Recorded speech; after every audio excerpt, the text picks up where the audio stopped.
Hello, Rapid TV. My name is Jide Kene. Hi, Rapid TV. My name is Steve Chooks. Best Afrobeat song will go to The Bunch and Snoop Dogg. Oliver Twist. Piece of my heart, Wizkid. Right now, will probably be Grateful by Fino. My favorite Afrobeat song is Afrobeat.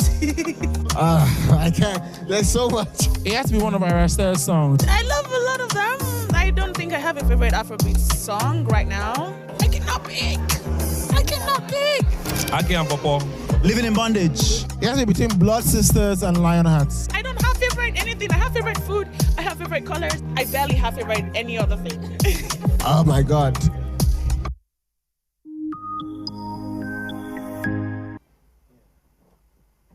A wise one once said that the best way to know a man is to observe him and keep records of what he does.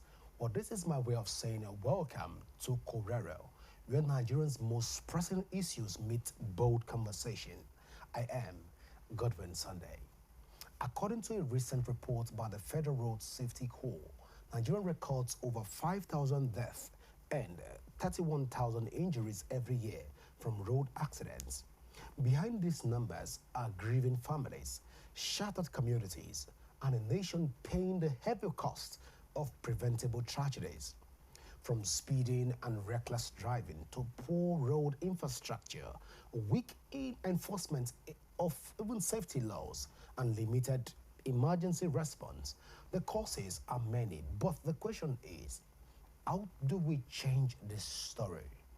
How can Nigerians shift from reaction to prevention, building safer roads and a stronger culture of responsibility among road users? To help us unpack this, we have in the studio Prince Ache Ogo, chairman of the RAPNEC and also the chairman of Coalition of Road Safety NGOs. And he will help us make sense with some of this whole conversation. Well, he will be sharing his insights on how we can truly reduce these alarming numbers and protect lives on our roads. Well, we'll take a short break right now. When we come back, we'll delve into the conversations. Please stay with us. Well, right now with me in the studio is Prince Ache Ogo, and he'll be helping us make sense with some of the conversation that we have even here in the studio. You're welcome to Korero. Thank you very much. I'm glad to be here. It's a pleasure. Well, let's delve into this conversation first. There have been a lot of misconceptions around the end of the year and the surge in the accidents that we experience around the end of the year. A lot of people will say that a lot of spirits will rise up in the end of the year to demand sacrifice, and that's why the surge at the end of the year keep rising. But then we want you to help us to even make sense out of this conversation. How correct is this statement and assertions and even conceptions by a lot of people first? Then also we want you to also help us even talk about this. Is it a universal best practice? That is it a universal thing that spirits wake up to demand blood at the end of the year? And that's why we have surge in accident rates across the country. Help us even react to this quickly. Thank you very much for giving me the opportunity to be in your studio tonight. I'm glad to be with you once again. Now, when you talk about Ember Month and the perceptions and the thoughts of most Nigerians, including religious communities and all that, actually it's 100% wrong. You understand? We are living in the same planet, we are living in the same world. So Nigeria cannot be an exception to other global communities. Number one, during the Ember Month period, there is increased vehicular traffic on our roads. And you know the nature of the Nigerian roads. Apart from the increased vehicular traffic, the driver are involved in your returns. So if you, for example, take people from Lagos to Abuja, and you can go back again that night to Lagos, you make more money. Now, fatigue now setting. Those drivers might sleep on the steering. Those drivers might have other issues, apart from the issue of the car that might be overstressed. The car might not be in order, and the road might not also be in order.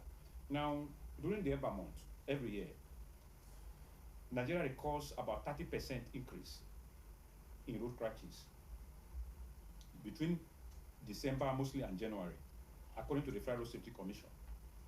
The highest increase of road crashes occur between this time, Ember month. Why? I just give you an instance. Now, other factors include the behavior of the drivers. They don't obey traffic rules, night travels, and then you see new people getting into the business this period because more vehicles are introduced into the fleet because people travel more. So most of the transport companies get more drivers involved in their fleet who might not be used to the road, who might not be used to the vehicular traffic where they are going to, just because they want to raise money for their family and ensure that they get enough resources from the transportation business during the Ember month period, because most people travel during this period. You understand now? So these are some of the factors we need to digest in this discussion. How do we mitigate this? How do we create awareness? How do we stop this? The FRSC is doing a lot as far as we are concerned. With the present commercial, we are very happy with him because he's working with the coalition of road safety NGOs, of which we are championing, and he's doing his best to see how he can mitigate and reduce road accidents on our roads. Well, let's even get a perspective. Are you now saying that the whole road accident that has been experienced in the Ember month, even by commuters on this axis, is not caused by spiritual activities and also some spirits that demand sacrifice in order to ensure that the road is safe for other people, while other people will have to sacrifice their lives? Because Nigerians this has become like a culture and a recurrent phenomenon and a common decimal factor. You know, definitely, in Africa and Nigeria as a whole has their belief. You understand me? They feel most of this is happening has spiritual undertones and backings. But I'm telling you, as far as we are concerned, these accidents we are seeing and most of this we are experiencing during this period have little or nothing to do with spiritual factors. Why? Now, you need to assess the problem and evaluate the causes. At the same time, monitor and understand, the causes and things that are responsible. Then you now find solution. For example, in all the churches now, and I don't know about mosque, the prayer now is we are in Ember month. Let us pray. Now, everybody listen to these prayers. Everybody pray these prayers. At the same time, the man they are staring, are they obeying the traffic rules? 80% of these people that pray this prayer, they don't obey traffic rules. That's where the challenge comes from. You cannot just pray and mount your steering or enter a vehicle and you see your driver misbehaving and you keep quiet. God is not a magician. You have a lot of role to play to secure your life and the lives of other people you are traveling with. Now, if some people get into a vehicle, it's like they have entered into a 5-star hotel. Under the next 5 minutes, everybody is sleeping. Their fate and life is in the hand of the driver. They are not ready to monitor the driver, whether he drops and takes alcohol, whether the driver is doing reckless overtaking, whether the driver is obeying traffic rules and regulations. Nobody is interested again. They have prayed and they are the vehicle. And God has taken control. It's completely wrong. These are concepts that is driving most of Nigerians into their graves before their time. You need to be up and doing and ensure that, yes, you are traveling on the road, you make sure what you can see, what you can control, what you can adhere, and what you can, enforce as a passenger. All right, but let me hold your thought there. We'll bring you back to that conversation. Well, we'll go for a short break right now. When we return, we'll delve into more conversations here because the conversation is just starting. Please go nowhere as Correra continues in a moment. Well, let's even look at the whole statistics as posited by the Federal Road Safety Corps. And it is believed that annually, at least 5,000 deaths happen every year in Nigeria. But then, even between the months of January to March 2025, we've seen an increase of 8.3% of deaths, as against what we saw in the year 2024, the year before now. Can we say at this point that the road safety corps and also the NGOs that are even attached to the Road Safety Commission to ensure that lives are protected, are they doing enough to safeguard the lives of Nigerians? Yes, I'll tell you they're doing enough. Without these institutions in With place. with the increment from what we saw 2023. Let me you know, shock we you. have 2023 reports, we have 2024 me reports, shock and we have you. 2025 report. It is increasing by the day. Let me shock you. Yeah. The Nigerian statistics saying 5,000. WHO is talking about between 30 and 40,000 a year. That's WHO. And let's work with Nigerian data. No, excuse me. How do the WHO get their statistics? They get their statistics from the Nigerian Population Commission, the hospitals, based on cases reported, and FRC get their data from this. This is not a political issue. If not for the effort of the FRS and the NGOs, by now, the statistic that is kept at 5,000, every year we hear 5,000. It's not going up, it's not going down, maybe 5,005. Are you getting me? Or maybe sometimes 5,000. If you look, digest, and go deeper, most of the cases are not reported. If you, on your own, began to record what you see in the newspapers every day, you click 10 to 50,000 every year. As is reported every day, if you take your time to take record of the deaths of Nigerians arising from road crashes on our highways, are you getting it? The rate is statistics and alarming. It's beyond what people are thinking or what people thought is happening. Let's be sincere to ourselves. The road safety is working tirelessly. The new Corp Marshal is on it and is trying his best to ensure that this road crashes is reduced drastically. The statistic and figure we are having are nothing. It's not just I can't believe, and we don't work with that statistics in the coalition. Why? Because it's higher above that. Internationally, Nigeria ranks among the highest countries in the world with high road crashes and deaths on our highway. Why? Number one, our population. Nigeria is over 200-something million. You cannot compare yourself with a country with that 19 million people or a country that has about maybe 10 million people. Now, out of the 230 or over 200 million people, how many people travel on the roads every day? That's what you're going to check. And how many arrived at the destination? Apart from road crashes, you have the kidnappers, you have the armed robbers, you have the bad roads. Now, I was even thinking yesterday that if possible, the entire population should pass through a traumatic rehabilitation process. You understand me? Because as you are now, you cannot be going home from here without thinking maybe kidnappers are somewhere, or one chance are somewhere, or armed robbers are somewhere. It's at the back of the mind of every Nigerians when they are moving on the road. That is a trauma on its own. And when you talk about trauma, it now comes, you begin to think about distraction. You begin to talk about other, effects that come with it. That has to do with people's daily jobs and lives they live. So that is the challenge we are facing in this country. The government need to reorientate and set up, even if it's the Ministry of Health or other agencies, to see how they can give Nigerians orientation. So invariably, you're saying that the government is not doing enough and the road safety is not doing enough. No, that's not what I'm saying. They are doing enough, but they need to do more. All right, let's look at the death toll across the country. Lagos State, for the last couple of years, has been leading in death toll when it comes to that's to do with road accidents and crashes and what have you. These numbers keeps increasing, even on a daily basis. Ogun State is not even left in the equation. Edo State has joined this whole Volkswagen and the FCT right now. Accidents and deaths, it's on its toll right now. It's even increasing even within the FCT, although, like you rightly said, a lot of people have not reported and reacted to this.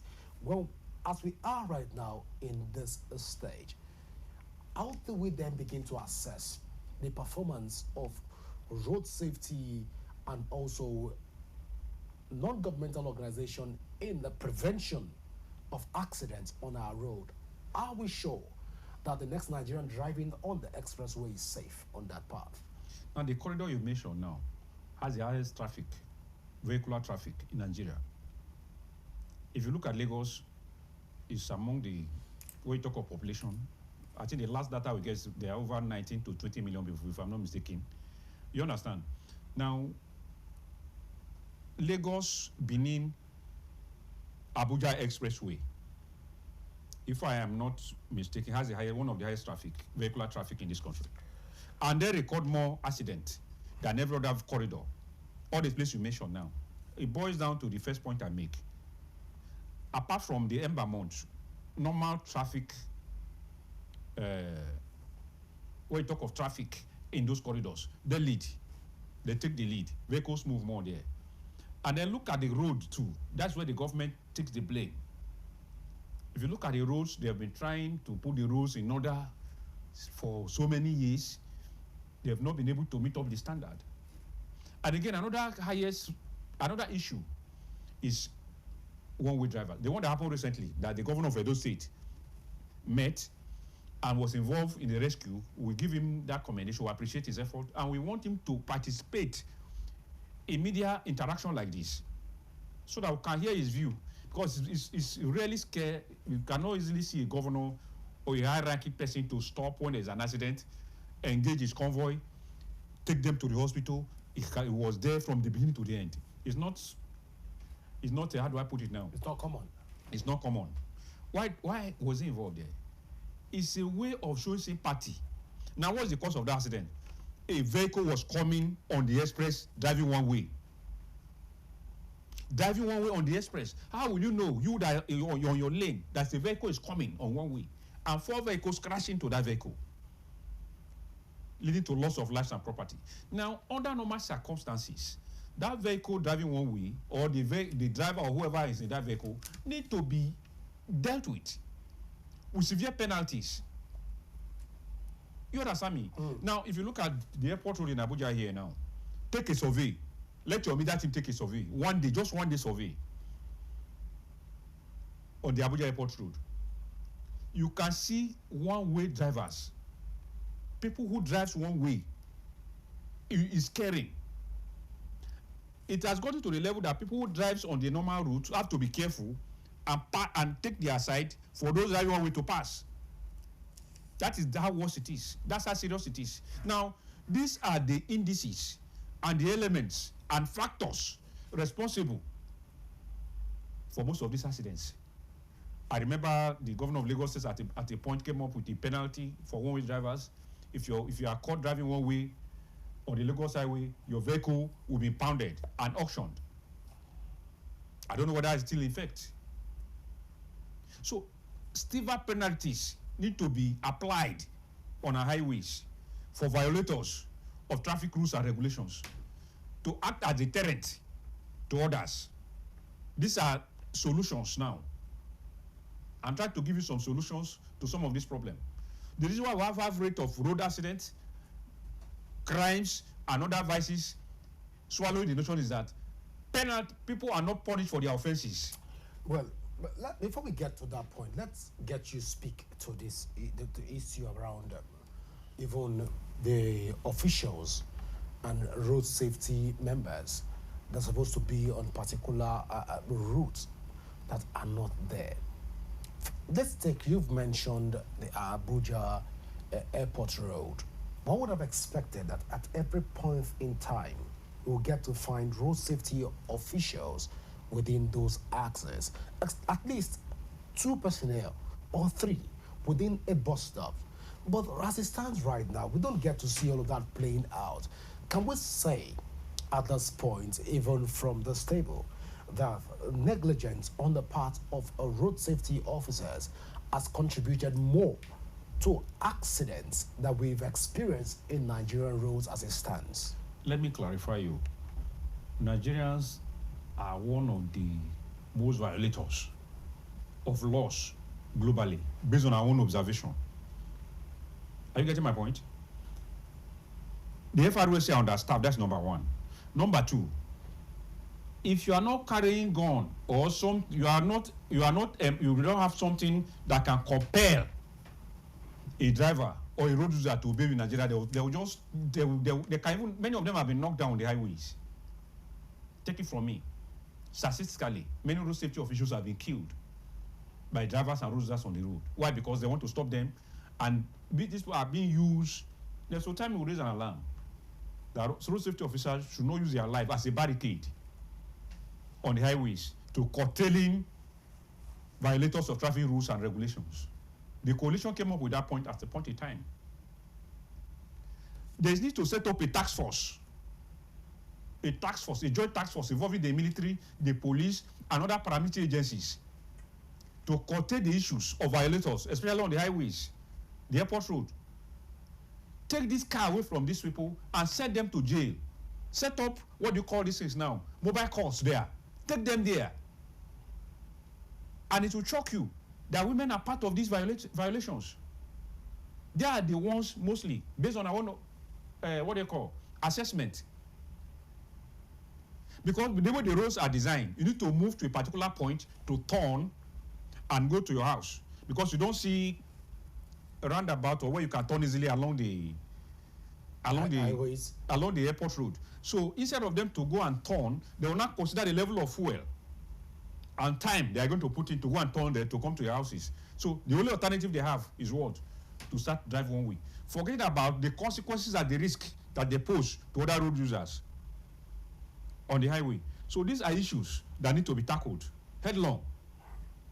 So invariably, you're saying at this point in time that the road safety network and also the federal road safety are not even culpable, even in all of this. The FROSC need more support.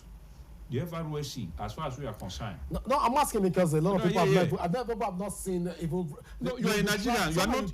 You travel the distance. No, you are in Nigeria. Let me give you an example. On the road. You are Nigerian. Yeah.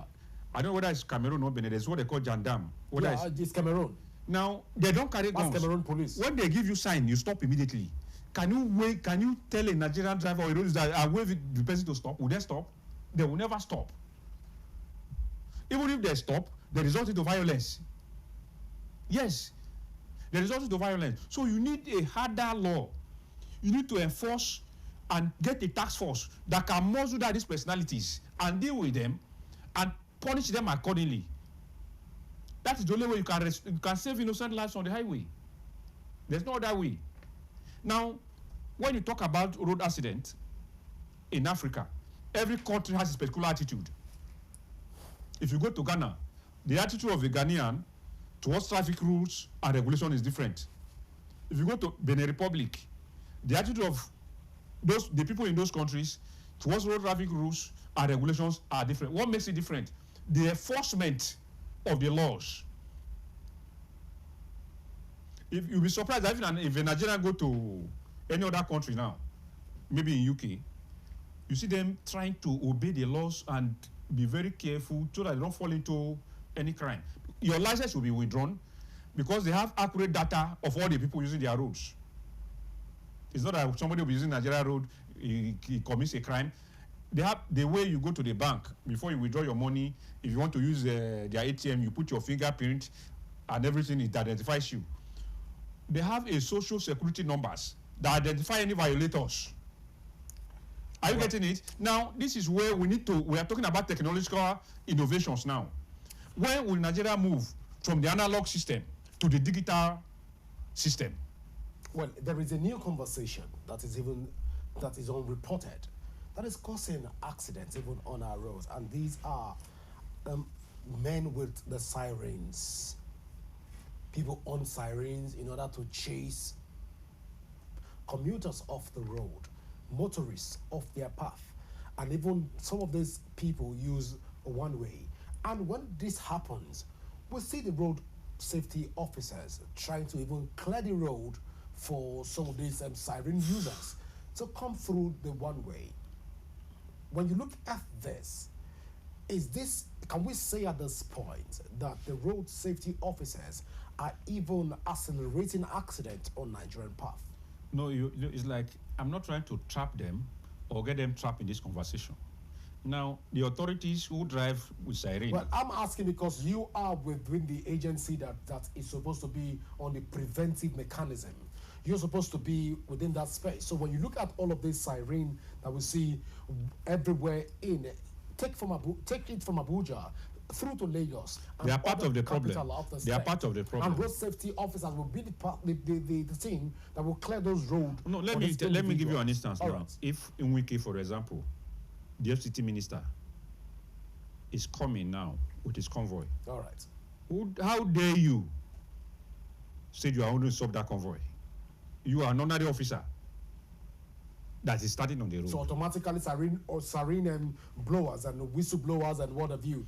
No, these are part of the problems. Because we're looking at it from the prevention is if these organizations and if these individuals are not trying to even follow the law, they follow one way and they blow their siren and they can pass through, which siren is supposed to be a regulatory framework of the ambulance that has to be with emergency, and some of these government officials are not on emergency. In this case, are the government officials also parties to the offense of the larger number of deaths, 5,000 annually, that we see across the country? That is Nigerian data. WHO is taking to over 30,000. Okay, so are these government officials at this point part of this data, and are Federal Road Safety Commission negligent in their duty for allowing all of this to slide without even addressing them? If you look at this, is the Nigerian factor.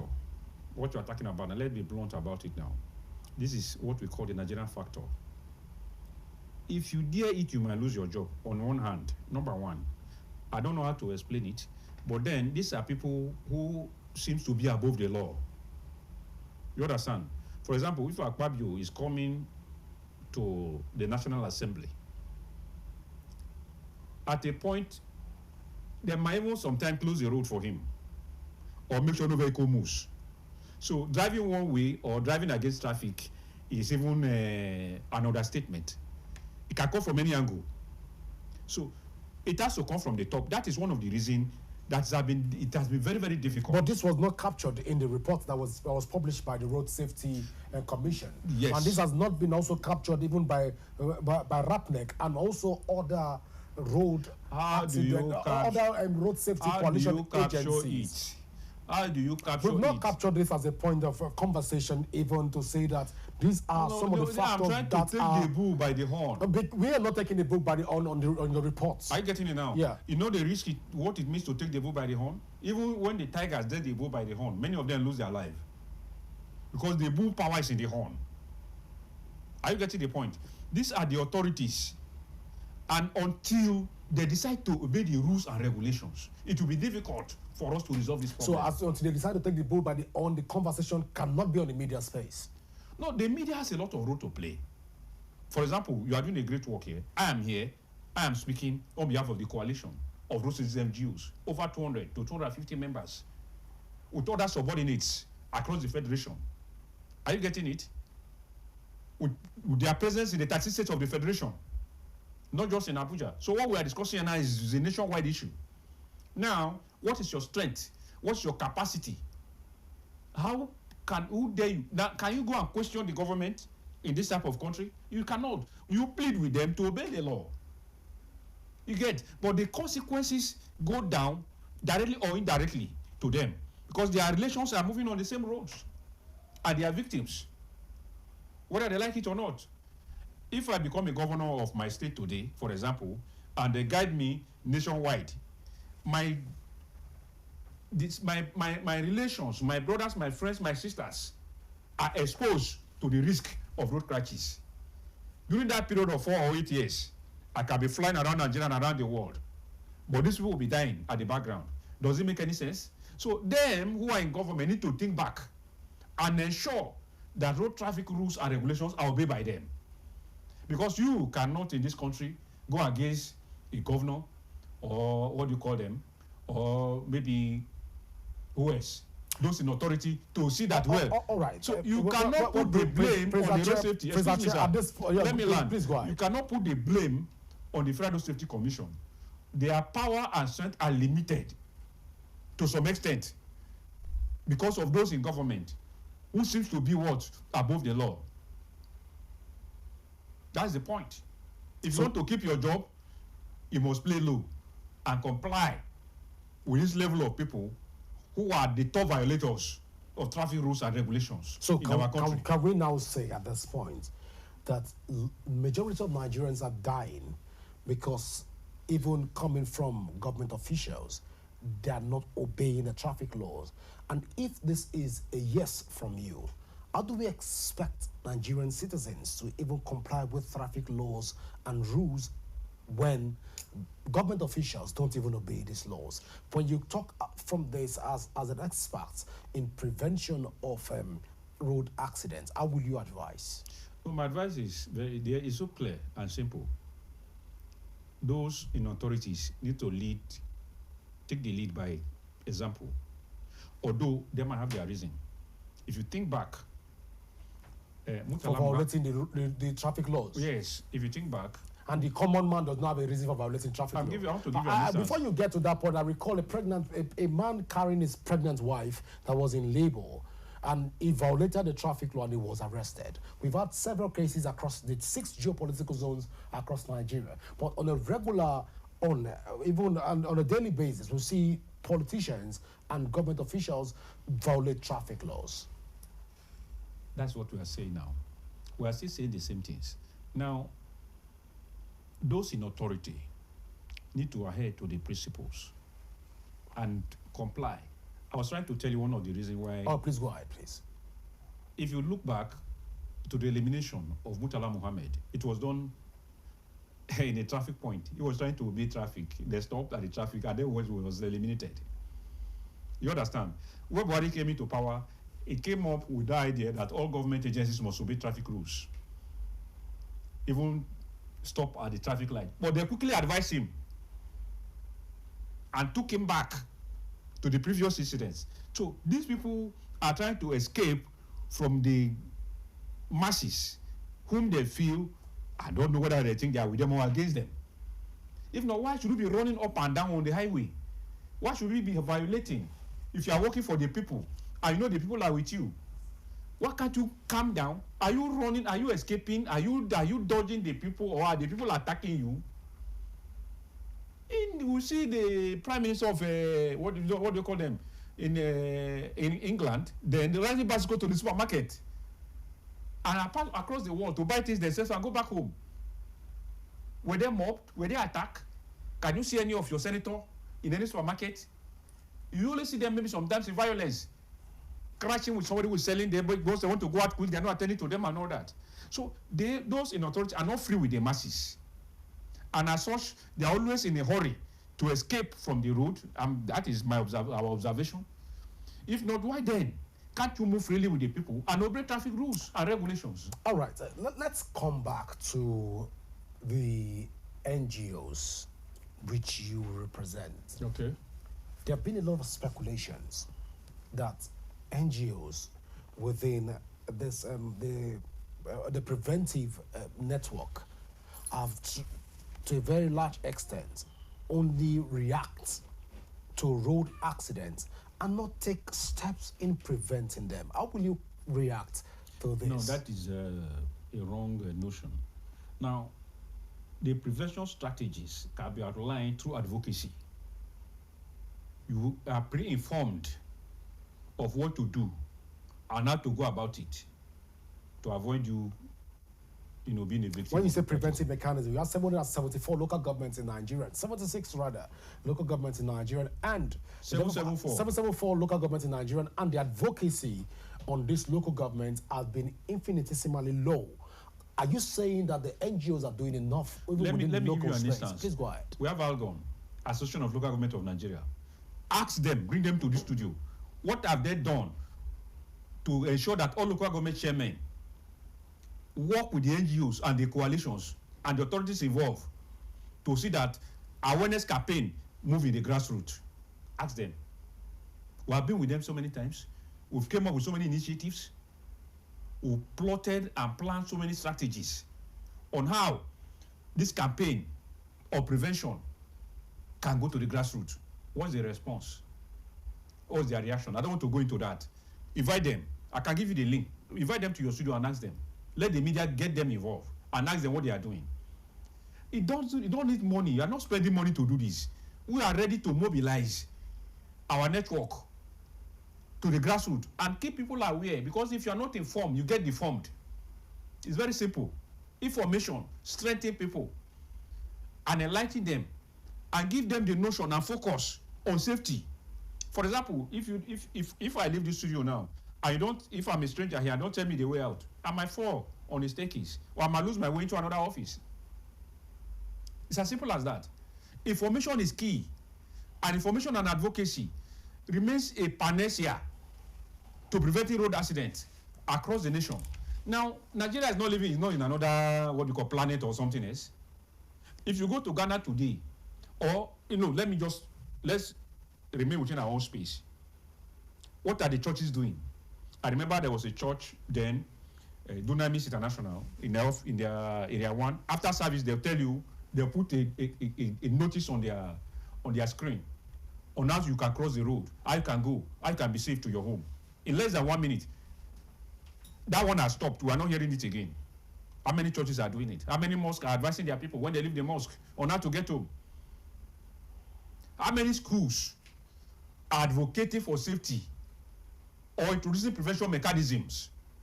Those days in primary school, they say if you are going home, look left, look right, look left again before you cross. That is the last message of the teacher. Primary school.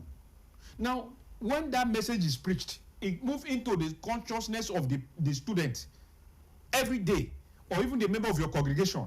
How many people are doing it? It's not about FROSC. Road safety is everybody's business, because everybody uses the road. It's not about FROSC, whoever, NGOs or something. These people are just lead agency that can pave the way and create opportunities. So get involved invariably in the campaign. So invariably you're saying that the NGOs are doing enough in this regard. They are doing more than enough to prevent accidents, because we have seen this number surge from by our statistics here. It has moved from what it used to be in the previous year to about 8.3, and we begin to question these statistics. Are the NGOs doing enough? Is the Federal Road Safety Commission even doing enough in order to prevent more Nigerians from losing their lives, especially within this Ember period? Yeah. Are we going to see a surge in this December?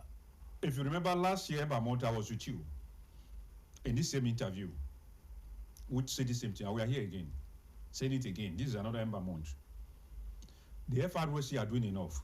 The religious organizations, apart from going to all night and praying and reciting, and they go and sleep and start driving recklessly on the road, they need to advise their members on how to obey traffic rules and regulations by partnering with government agencies like FROSC, NGOs, and other institutions to impact into those people. Because people, after the church service or all night, people now hit the road. Trusting that an angel will drive the steering. An angel will drive the God is involved now. Everything is in order now. God does not operate like that. God has finished his work right from time of creation. We should not deceive ourselves. You have a lot of role to play to save your lives and the lives of your families. Think deeper. Obey traffic rules and regulations. Don't say, hey, it's over, I've prayed. Let me give you an instance. There was a time, it's about 2-3 years now, I entered a public transport from Berger. And the woman driving this vehicle said, well, God is in charge now. If you see the way this woman was driving, he said, God is the one that's holding the steering now. I said, how can God hold the steering of your vehicle and you are driving this rubbish? I challenged her and I called her to order. This is how you keep people on the highway. And everybody relax when you say God is in charge. How can God be in charge when you are driving recklessly? You need to understand the regulations, the rules and regulations. In this part of the world, that's our problem. You're very shocked to hear that religion is part of the problem. Yes, they are not telling their members on what they need to do to adhere to the principles and policies that guide road safety. They should be able to, even if possible, create a department in your church and in the mosque to ensure that NGOs and government come through that channel, impact your members with road safety knowledges on how to use the roads and obey traffic rules and regulations. Well, Prince Ache Ogu, before I let you go, I want you to quickly speak to the issues around the fact that this one more time on that speculation about especially people that will be traveling in this Ember period and people that will be also wanting to explore the Ember period. how correct again is it that is it to say that some form of metabolisms or spiritual entities or spirits need sacrifice, and as such, when road users are being used as a bait for sacrifice? This happens in every month. I'm asking again because a lot of Nigerians right now that are in the various religious centers are holding sway to this belief that when you go to your religious places, is to pray against death, even in these religious centers. How correct is it that demons and spirits are demanding their bloods, and this will always happen every December, every Ember period? I beg your pardon. My brother, sometimes the devil won't be sleeping. I told you this last year, I'm repeating it again. When people call the devil and say the devil is responsible, most of these problems are associated with humans. It's good to pray, very good. But after praying, you need to hold up to your mind and do what you see in the physical. And do your best to ensure that you obey the rules. Now, you cannot be doing double overtaking and say you have prayed and God has taken control. You know what we call double overtaking? A vehicle has taken off, is overtaking. You don't know whether that vehicle has seen clearly before. You now put your head. You can see like 3 or 4 trailers moving headlong. You don't have the patience to wait for space for you to overtake. You now put your head, you're overtaking because you want to arrive and reload and return. Then they say the devil is there, or somebody is trying to do a sacrifice, all those kind of, no. These are African and Nigerian mentality. If you go to all those places in Europe, nobody thinks about this. All this prayer, they are already now. Some churches are organizing special vigil now because we're in Ember month. And some more, I don't know, I'm not a Muslim, I don't know how they do theirs, to see how they can mitigate and stop road crashes in Ember month. The time has come again. And many, I'm very sorry to say this, will travel and will not return. Many people will travel this December and will not return with their family. And somebody said before, is it anywhere it's written that you must travel in December? Must you travel in December? Although most activities are fixed in December, based on cultures, beliefs, and tradition. And then you cannot rule out what you have been saying, that some forces might emanate from the community to see that those people don't go back and all that, but there's no substantial proof. Can anybody come out with any proof that some witches are responsible for the accident? Or some group of people are sucking blood on the highway? Is anybody that can come with any proof in a court of law? Have you heard that before? It's not. You can't hear it. So prevention has to do with your own mentality and understanding. And that has to do also with your compliance of your experience of road traffic rules and regulations. These are simple issues. Well, Prince Ache Ogo, I wish we have time to talk about the whole Nigerian road infrastructure. And that is another has issue. Also contributed to Yes. some of this accident. But I've been signaled right now that our time is fast spent. Even though I know you are even eager to want to react. No, we're supposed to move into the infrastructural aspect. Infrastructure, that's where the government is guilty. The infrastructural aspect. How many years has the Abuja-Lokoja road been under construction? Well, I wish we have time to talk about, because we're just scratching the surface. And that has to do with corruption. Of this conversation. We have to That's bring from you, the time of Fanini. well, we have to bring you back to this conversation. Abuja-Lokoja road has been on We have to bring you back. Where are we today? Prince Ache, we have to bring you back even to look at all of these issues so that we can cross the T's and dot the I's and ensure that we help Nigerians to make informed decisions on what is also happening in the highways. Not just to put the blame on the road users, but then what path does the government have to play in all of this? But I want to say thank you so much, Prince Ache Ogo, for being part of Korero today. It's a pleasure. Well, viewers, this is how far we can go with the show. Do remember that you can join the conversation on our various social media handle currently showing on your screen. And you can also download the Rapid Radio TV mobile app from your Android and iOS devices to keep track of our broadcast. My name is Godwin Sunday. Always remember that peace and unity are the